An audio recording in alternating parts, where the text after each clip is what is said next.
From the Lincoln Journal-Star, this is the Life in the Red podcast with Luke Mullen and Amy Just. Hey folks, welcome back to Lincoln Journal-Star's Life in the Red podcast. Luke Mullen and Amy Just coming at you for another episode.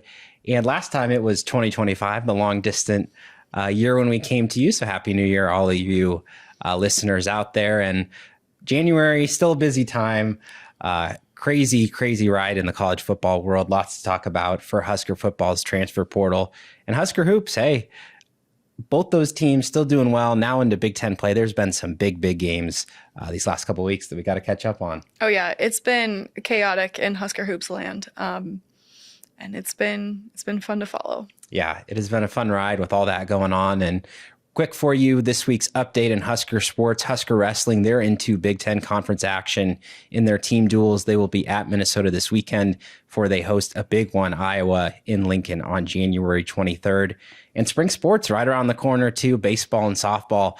They've started practicing for their upcoming seasons. We'll preview those closer to their start date. Softball too, only about a couple weeks here. Which I can't quite wrap my head around us being halfway through basketball season, let alone softball and baseball being right around the corner. And indoor track meet this weekend as well. Yeah, and at least the good news is for those teams, it has been very temperate in Lincoln.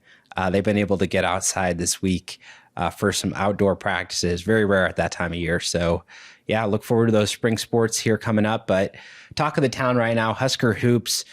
Both teams still ranked inside the top 25. No longer, both still undefeated. We were tracking that pretty much every week. Hey, they're still undefeated. Well, the women's team will start there, number 24 in the most recent AP Top 25, 14-3 overall, 2-3 in Big Ten play. And just to sum up, it feels like some of the same things as last year where they beat a lot of the teams that they should beat. The top ranked teams still give them some trouble. All three of those losses to ranked foes, which is why they're still highly regarded. Number 17 USC, number 14 Iowa, close games. And then recently number 4 UCLA, a little bit wider, 22-point margin. Just what'd you make of how close they were and maybe that gap that they still need to make up against these ranked teams? Yeah, that Iowa game was a lot closer than the final score indicated. They were in it late. And then, the foul game at the end made that a little bit more of a bigger disparity than you'd think. I was at the UCLA game. It wasn't like one run. It was more, as Amy Williams aptly called it, a slow bleed. UCLA just got a little more advantage, and ended up winning that by a significant margin. But yeah, got to bounce back. Big games coming up for them. But yeah, I still think they're a good team. I still think that they'll get into the NCAA tournament, but they have some things to fix. Yeah, and they did beat Indiana and Purdue in that stretch. Those are the two conference wins they have so far. What you can say about this team, Britt Prince, she is carrying this team a lot of the time, 18.3 points per game. She's playing at a very high level. They're shooting it well at times too, but still a big question. Natalie Potts still out. Is she going to return in a month? Maybe this season at all? I mean, the question comes up now that there are 17 games into the year. Yeah, so it feels like we're getting to the point of the season where it's not worth it to burn the year of eligibility for her. They really needed someone like her against UCLA, just another big presence that can shoot from the outside. Didn't have her. She's not quite ready. Unclear as to when that will be, but you have to wonder if now is the time to start having do we just save the year conversations? Yeah. I mean, a very lengthy injury to rehab from sometimes does take, a year or more, obviously, to come back to full strength. So they've still been evaluating that, but this Husker team, as you mentioned, big one coming up. Another chance at that ranked win. They play number 15 Michigan State on the road Thursday. So that'll be a big game for this team. Looking forward to seeing that as they move forward in Big Ten play. As for the men, the Nebraska ball, this wild ride, still continuing. 3 major conference wins in an 8-day span. Huskers are now 16-0, number 8 in the AP Top 25, the program's best ever ranking. Tied for the program's best ever ranking. Do you know when? Oh, gosh. When the last time they were number 8 was? It's got to be like 60, 70 years at least. 60 years ago on the dot, February 1966. How about that? History-making team, and it kind of brings me back to something you tweeted before the year. Like, they were projected to be 14th in the conference before the season. You were like, yeah, they'll probably finish a little bit better than that. I said, lukewarm take. Nebraska will finish higher than 14th. I mean, it's incredible. I also said on this podcast that I would, if I played for Nebraska, I would be offended. And that stands to reason that take has ended up being correct. Yeah, well, I just think it's incredible that, and we spoke about this at the time, that, you mentioned people forgot about rink mass, that they were very, very underestimated. But I don't think anybody necessarily saw this start to Big Ten play. Yes, you knew they could go on a run in the non-conference, but the way that they parlayed that into this Big Ten play and just continue getting better and winning these tough games, I mean, it has been so impressive. Yeah, I have thought, so if you take every game on its own, there's no reason why Nebraska couldn't win any of the games that they've had. But together, you put it together, it's wild. This season is not going to get easier. There is technically a quote-unquote easier stretch. Right now, they play Oregon tonight. We're recording on Tuesday. And then they have games over Northwestern and Minnesota coming up. So again, all winnable, air quotes, games before they, play some ranked opponents. But there's a world out there where they're undefeated going into Michigan. Yeah. Which is wild. I did not think that Michigan would lose before Nebraska, but here we are. Yeah, the number of unbeatens in college basketball continues to drop. And, these recent wins, too, over the stretch, I mean, there was significant adversity in each of these games. Just briefly, the win over Michigan State, like the PBA crowd was crazy for that one. Never Yeah. in my life seen an environment like that for Nebraska basketball, ever. I could not hear myself think. I could not hear my typing on my computer. There was more juice in there for Creighton, which I was surprised by. Creighton wasn't as juiced as I thought it could have been. Oh well, whatever. But yeah, the environment for the Michigan State game was unbelievable. Yeah, people were on their feet the whole game. Yeah. For the entire game. I haven't seen anything like that since I've been back here. I know No Sit Sunday was a thing that is talked about in the lore. It's a thing of lore. Yep, absolutely. In the lore of Nebraska ball. For the people who were there at both of those games, I think No Sit Sunday is still more of the magic, but you can't discount what that crowd was able to do for the team during that game. In a very memorable season already, each of these games. I mean, that one was very, I think, emblematic of just the team and the toughness. And then you look at what they did. I mean, they went very cold during that second half at Ohio State, had to battle back from that. The epic comeback at Indiana, where, I mean, they were dead and buried, played excellent that second half as well. I mean, what was it about those two road games, too, where they just came alive in the second half? The team consistently says that their veteran presence is what helps them. Yes, Frager is young, but he, most of the time, acts maturely most of the time. And then you have players like Rink Mast and Jamarcus Lawrence, who have played a ton of college basketball. You have Sam Hoiberg, who has been mature his entire career, who is in a starting role. You've got Cale Jacobson, who plays wisely above his years and is going to be an incredible coach someday. He already talks like one. And it's just the collection of those guys, plus Price Sanford and Jared Garcia, who is a father. There's just a lot of mature aspects to this team. And every time you ask them about it, well, you were down by 16. We're old. Nothing phases them. And I believe it, having witnessed both of their 16-point comebacks this season in person. They were down by 16 against Oklahoma in the first half, though, not the second half. And they're They're unfazed, they're undaunted, they don't get rattled. And I think that's what helps them is one possession isn't going to erase a 16-point deficit. You have to stay composed and consistent for a long period of time if you find yourself in a hole like that.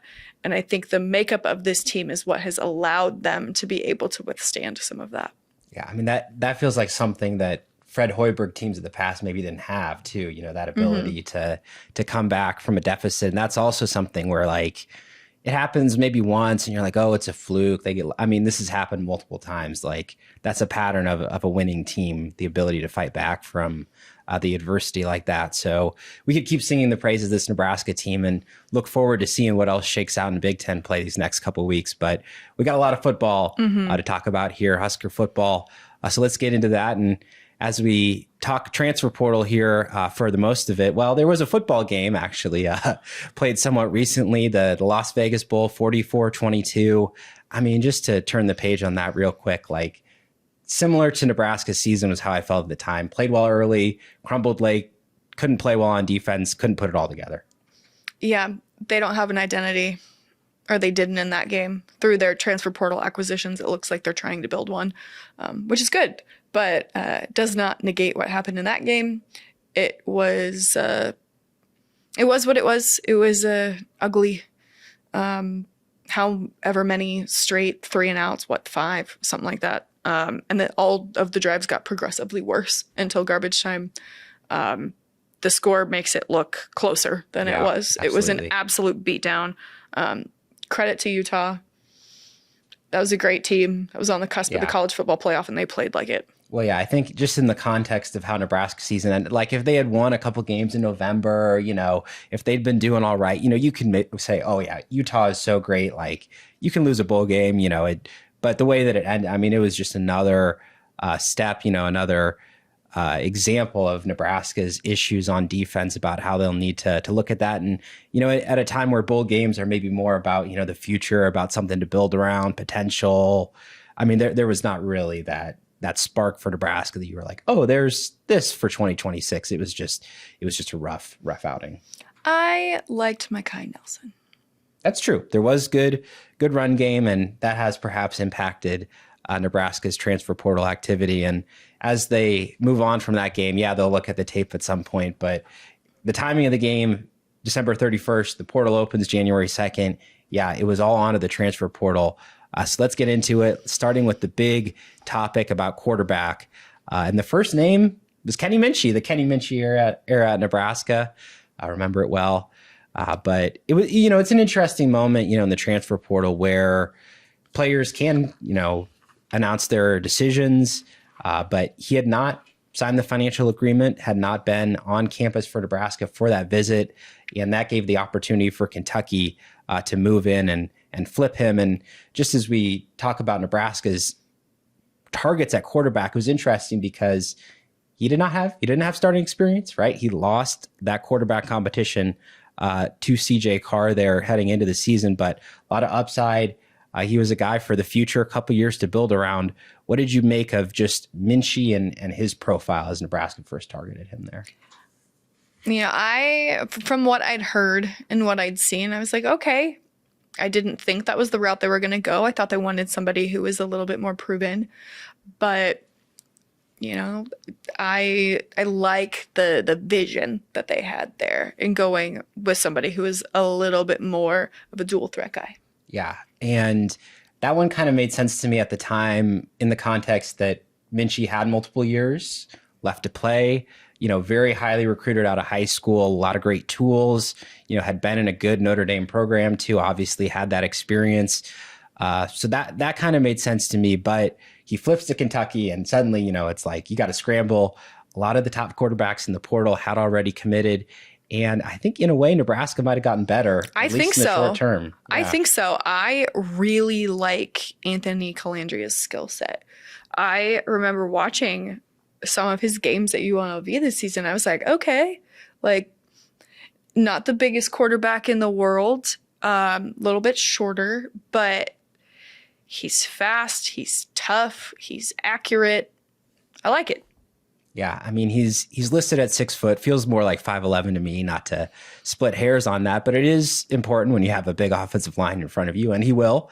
We'll get to that. But yeah, I mean, in terms of his trajectory as a collegiate player, like 2 years of starting experience at Virginia with a little bit of injuries, another year at UNLV, like you cannot have any substitute for starting experience. If you're talking about, hey, are you going to take a guy who has not started a collegiate game to be your starter, or a guy who started over 30? I mean, I'm going to go with the 30-game starter. Yeah, me too. Just without knowing the resumes of the players. Yeah, me too.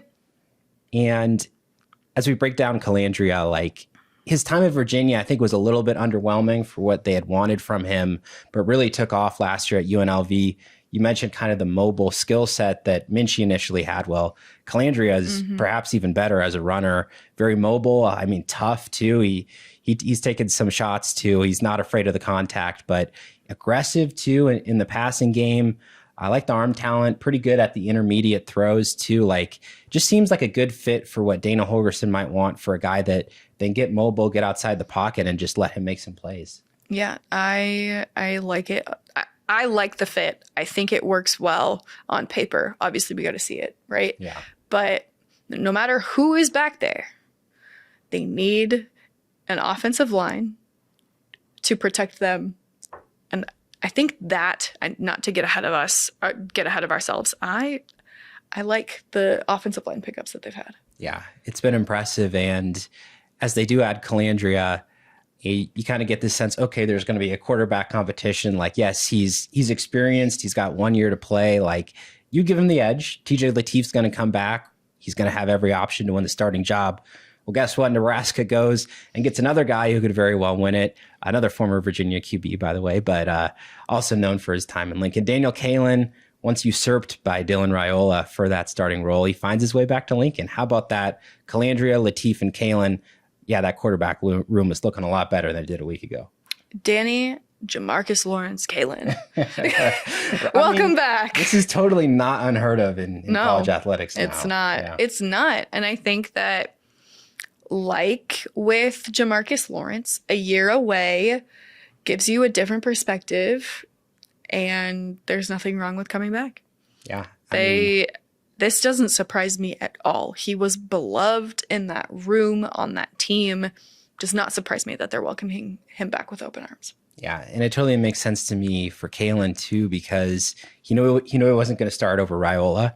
Went somewhere that he got some good experience at Virginia, comes back to another opportunity, potentially earn that starting job. And, who knows what plays out. Like, there could be Calandria could win, Latif could transfer, somebody else, yada, yada. There's a million different possibilities there, injuries, whatever. He's a guy that they like, that they recruited here for a reason, and he's coming back to Lincoln. So big transformation there. Really quick, one wide receiver pickup to add, former UCLA wideout Quasi Gilmer. Look for him to maybe take over that Dane Key role. And there's some young wideouts who will push him, not going to automatically give anybody a starting job here in January, but played at a high level there at UCLA, proven pass catcher, couple years left to grow. I like that ad. Nothing at running back, nothing at tight end. Wasn't necessarily expectation at tight end, but running back, you think that bowl game impacted the way that they've approached this? I do. I think that both of those guys showed a lot of promise, especially behind an offensive line that was either injured or not playing your starters. Yeah, and they were running pretty simple looks, like just off tackle, like just run it. And yeah, Mekhi Nelson, he was definitely a standout there. So that's been interesting. But the big need, yes, they needed a quarterback, but everybody went in the offseason knowing got to get some new bodies up there on the offensive line. It was such an issue for Nebraska. And they've seemingly got 3 plug and play starters, guys who can come in right away and fill vacant starting roles on the offensive line. They're at tackle, Tree Babalade out of South Carolina, 6'5", 330-pounder. He was recruited by Lonnie Teasley, now Nebraska's run game coordinator previously there at South Carolina. Showed a lot of promise there in the SEC. Right tackle replacement. Got to love that size. Very similar, I think, to Elijah Pritchett in the sense that all the physical tools, they're just hoping to keep developing, keep molding him. Yeah, I'm not going to say I was surprised, but I pleasantly surprised that they were able to get a guy, not just with his caliber, but with his stature. Like, you need massive tackles. And Tree checks all of those boxes. Yeah, I mean, to that point, like, that's what I would say just watching the college football playoff. Like, that has totally stood out to me. Like, the offensive line play, every guy's big, they move, good footwork, like, and obviously they're going against good pass rushers too. Like, things break down quickly, but it's like you see the excellent offensive line play that there is, and the pure size that they have to have. You know, a team like Indiana, of course, as good as they are, and the other competitors too. Like, some of these guys that Nebraska are adding, you want to hope that they can be in that same mold. And you look at the guards too, the pure size that they're bringing in, 6'4", 320 and 6'5", 317. Nebraska needed a couple new starters, Litovsky and Rocco Spindler, out of eligibility.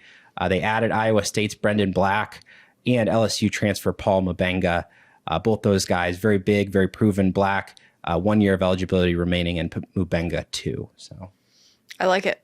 Yeah, I mean, and I think both those as well, starting experience, teams that have been playing at a power conference level, like, that's huge. That's huge to land guys like that.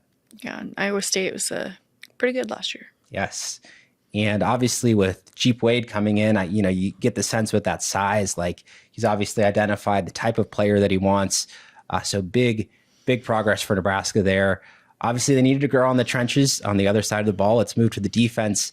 It's been an interesting one. I would say that they haven't really landed the impact pass rusher that you might have wanted. Anthony Jones from UCLA is the most of the defensive end type body there. And he's an interesting one to me. 4 schools in 4 years, 3 of them in the Big Ten. And he will be not the most productive in terms of, the pure sack, TFL, tackle numbers that he put up there. But you do see the tape, you see the traits. He's impactful.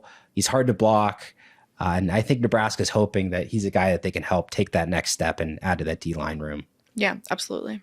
But the defensive tackles that they brought in two, Andy Burbija from Iowa Western, the JUCO ad. You don't see a lot of those. You don't. You really don't. Very rare now. Yeah. But anytime you can get a guy from Iowa Western, do it. Like, I don't care what position. They're always really good. They're national champions. Yeah. And I mean, D-line feels like the ideal, kind of like JUCO, maybe linebacker too, like somebody who proves it at a lower level, take that next step. He's had that physical development there. Nebraska, they're excited about him, but I think the bigger ad, Jasir Washington from Pittsburgh, Whittington, excuse me, not Washington, getting twisted there, but Whittington, he is a very, again, the type of D-tackle, nose tackle body you'd want, a guy who's going to plug those gaps, take up a lot of space, great profile as a recruit, good athletic traits, the tools to really be that plug-in nose tackle who can fill up that role for Nebraska. Yeah, I am curious to see what the competition looks like. Yeah, and some transformation for this defensive line room as in scheme. There's been some transfers out too. So that's been interesting. I think probably if you had one gripe about the offseason, I think the lack of the impact pass rusher there hurts, but the linebacker transformation I think helps. You get Owen Chambliss, who is really perhaps one of the top 5, top 10 players in the portal, and Nebraska landed him. Yes, the San Diego State connection through Rob Warwick, that helps, but that's a guy who pretty much I think any defense nationally could have added. Yeah, I agree with that. So he's going to be huge, especially as, we'll see how this defense looks, but if they do the 4-2-5 that we expect, you need some guys who can cover a lot of room in that linebacker spot. Obviously, you get Chambliss, you get Vincent Shavers, who's going to be back there. Dexter Foster out of Oregon State. I think he fits that if you're looking for 3 guys to compete for those 2 starting roles. Very good athletic linebacker, a couple of years there at Oregon State. And then more of a long-term ad, Will Hawthorne, redshirt year at Iowa State, former Nebraska recruit, great relationship with Rob Dvorak. Staffing change there at Iowa State. He's back at Nebraska.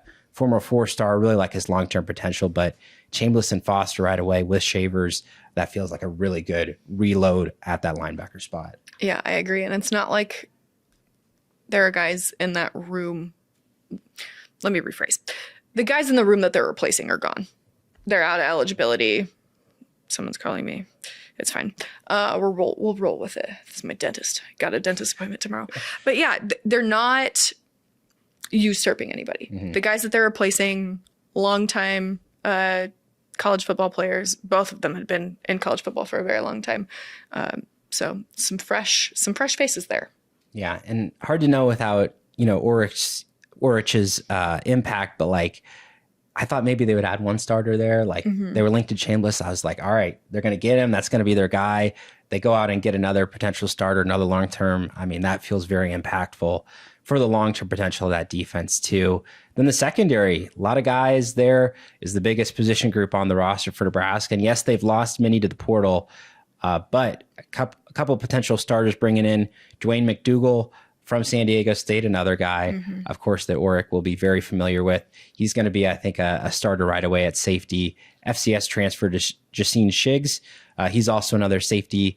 And then Florida International transfer Victor Evans. I think more in that cornerback build, but just those three guys to group them all together. Very athletic, cover a lot of room. And I think the key thing, proven themselves as starters at a lower level. They're over 6 foot. They're hoping they can take that next step against Big Ten wideouts. Yeah, and again, this is a great place with a great opportunity to do that because as it stands, Nebraska plays a lot of really great receivers next season. Yeah, and so long snapper too, Jack Willis coming to Lincoln from Michigan State. That was a big one after Kevin Gallick out of eligibility. But this overall transfer portal window, still a couple days left in it as we record, but most of the business settled, dead period without visits for a couple days going on right now. Overall takeaways, do you like the business Nebraska's done? Quarterback, good. Offensive line, great. I'm curious what the edge rusher situation looks like. I like the tackle pickups. The linebackers are great. Again, with the secondary, good athletes, but man, that's still a full room of just a lot of people. So I'm curious what spring and then summer will look like for that position specifically. Yeah, I think quarterback Minchie would have been good to build around. Calandria feels great going into next year, proven there. The skill position, Gilmer, I think, good pickup, but the lack of a running back ad, that still feels a little dicey. Like, if not for Emmett Johnson's insane year last year, like what would that have looked like? I don't know. We'll see what plays out there. But offensive line, they've done a great job there. Lack of a dominant pass rusher. Don't know how I feel about that, but I like the work on defense. I think if I had to give it a number, 7 out of 10 so far. Okay. Putting you on the spot here. I don't know. Sure. Yeah, 8 out of 10. Who knows? But so far, so good for Nebraska, I think, in terms of that. And we'll keep monitoring the portal here these next couple of days. And transfers outgoing here as well. 4 Huskers into the portal, then backing out. Can always happen at this time of year. Defensive backs Braylon Pruitt and Larry Tarver Jr., as well as pass rusher Willis McGahee IV and defensive lineman Dylan Parrott. Parrott added to the depth there, one of the bigger D linemen this year, and getting McGahee back, that feels big as another guy that they can build around here in this new system. Yeah, absolutely. And look, as has long been said, if you enter the transfer portal, it doesn't mean that you're not coming back. You had that last year with Emmett Johnson. You had that last year with Keona Davis, frankly. So like, keeping your options open isn't necessarily always a bad thing. And you do see guys come back. You see it just about everywhere. Absolutely. And so 17 departing Huskers as we record this.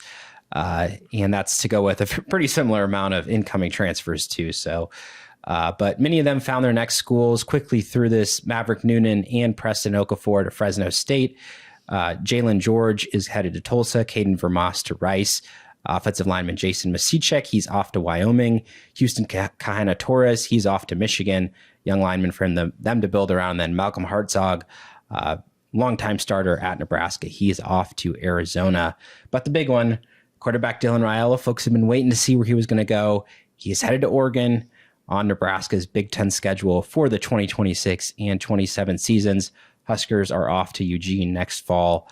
Before potentially Ducks could come to Lincoln in 2027. What do you think about that decision for Raiola and what that means for him moving forward? I wish him the best. I wish him all of the success in the world. I think a fresh start will be good for him. I am curious, though.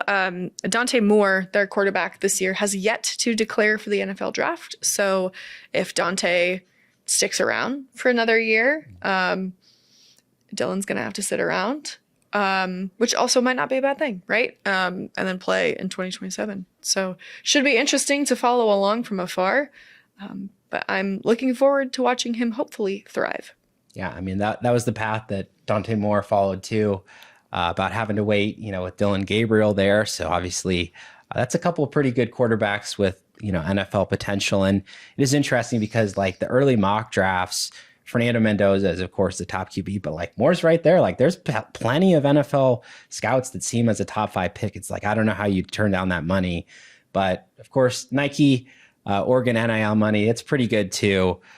So we'll see what shakes out there. Could look to develop, of course, another year in the collegiate game. But for Raiola, it's interesting because you think that Oregon system, it's more of a running quarterback, and Moore is not like a true dual threat. Like, don't get me wrong, but like that's an interesting fit from an offensive standpoint. But I do think the offensive lineman that Oregon has, the ability to protect Raiola in the pocket, I think he could be a really good fit in that offense still. Yeah, I think so too. But I am curious to see how this next month, year, 2 years perhaps develop. And if Moore does come back and Dylan stays in school, then he will return to Lincoln in 2027.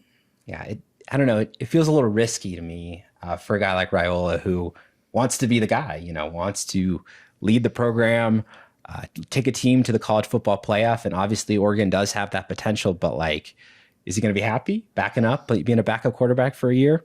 That's the risk. It is. He also has to, recover from the broken leg that he had. Unsure what the timeline is on that, when he's going to be cleared to return to things. So maybe he's taking that into consideration as well. Yeah, very valid. And of course, could be a Husker reunion. As I mentioned, Oregon and Nebraska scheduled to play in 2026 there in Eugene. But that is the outgoing transfers so far for Nebraska. And of course, could be more to come here in the next couple of days. Transfer portal open through January 16th. We'll have all the updates, all the news for you online at journalstar.com as usual. That will do it for today's episode of the Life in the Red podcast. We'll see you again next time. Thank you for listening to this week's Life in the Red podcast. Our theme music is composed by Sasha Indy. The stories continue on journalstar.com.